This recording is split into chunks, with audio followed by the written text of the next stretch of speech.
This project is based in Black Rock Desert, Nevada as a festival pavilion for Burning Man.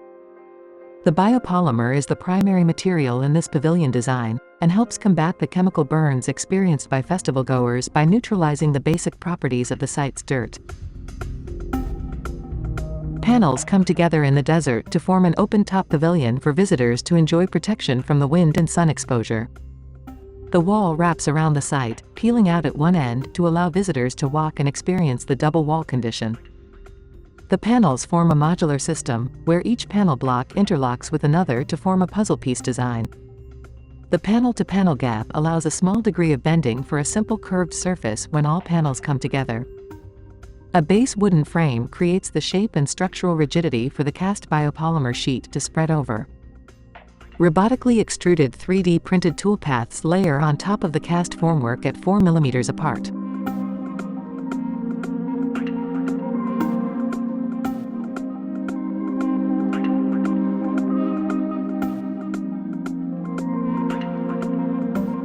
Through style transfer programs, satellite images were combined to create unique forms for the toolpath design.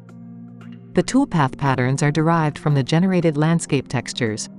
A range of color palettes was also selected to reinforce the project's vision. Blues and greens introduce cool tones to a desert environment. A mixture of the biochar black base and translucent patterns create contrasting backgrounds that help these colors stand out. Biopolymer derives from naturally sourced materials based on a composite of glycerin, vinegar, arrowroot powder, potato starch, and water. We tested additives for structural resilience, design aesthetic, and a clear origin based on their qualitative properties. A range of textures, colors, grain scale, strengths, and translucencies was examined. Sand retained the sample's size and shape but produced lots of cracking, likely due to its loose property. The locality of the material made it ideal for the project's leave no trace behind concept and essential biodegradability.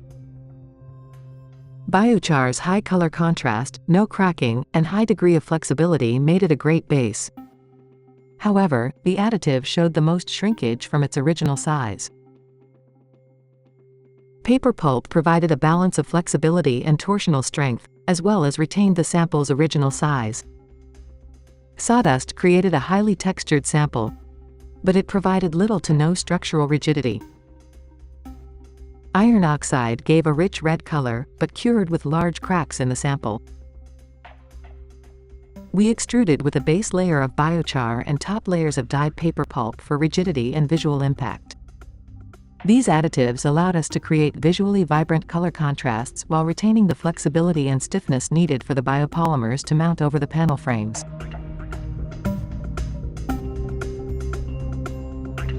Each week requires planning for the production of the biopolymer panels. Making the biopolymer starts with cooking arrowroot powder, potato starch, vinegar, and glycerin in a pot of water over a stove. Once the mixture reaches 150 degrees Fahrenheit, it is cooled to room temperature. Additive materials of biochar and paper pulp form the two biopolymer bases. 1. The base biochar composite is a mixture of biochar, paper pulp, and biopolymer. This composite is cast into 26 Inkex 18-inch baking sheets and baked at 140 degrees Fahrenheit for 4 to 6 hours, flipped halfway until the sheet is dry to the touch. The biochar is then mounted to wood panel frames and secured by upholstery staples and glue to adopt the form's shape. 2. The toolpath layers are a blend of paper pulp, color dye, and biopolymer. They are extruded by the robot above casted biochar formwork. A top layer toolpath extrudes 4 mm above the first layer to create an intermixing of colors and a tie-dye effect.